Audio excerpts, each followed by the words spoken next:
नमस्ते प्रणाम। आप लोग सुनिए, बहुत प्यारा सा देवी गीत है। कैसा लगता है आप लोग ज़रूर बताइएगा। उड़न खटोलवा चढ़ी आइली देवी मैया हो कि निभिया तरवाना। उड़न खटोलवा चढ़ी आइली देवी मैया हो कि निभिया तरवाना। मैया करेली सिंगरवा हो कि निमिया तरवाना। मैया करेली सिंगरवा हो कि निमिया तरवाना। घोड़वा चढ़ल आइले भैरो सिंह भैयावा हो कि पूछे लगले ना। हो कि पूछे लगले ना। बहिनी कहाँ के तैयारिया हो कि पूछे लगले ना। हमहूँ त जाइब भैया मालिन फूलवरिया हो कि अढ़उल हरवाना।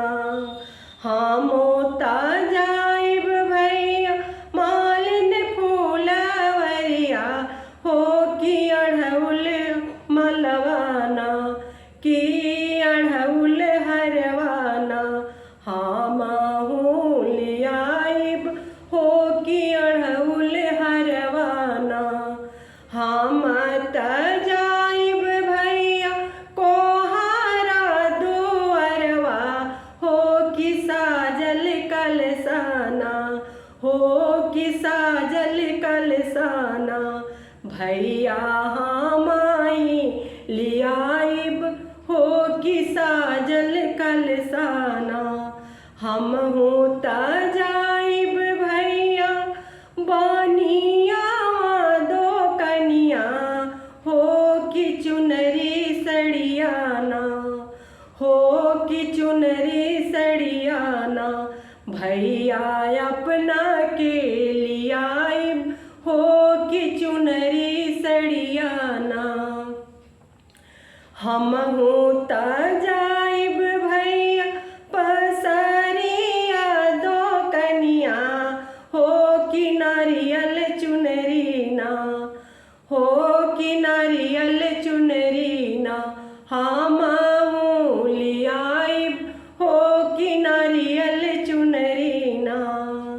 हमहूँ त जाइब भैया पंडित दुअरवा हो कि नावा दिन के ना।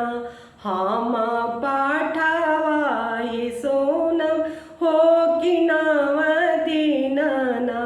हम पाठवाज सोनम हो कि नावा दीनाना।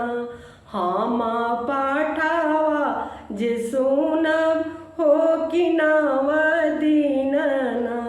जय माता रानी। धन्यवाद दोस्तों, आप लोग इस गाना को सुनिए। आप बहुत सारा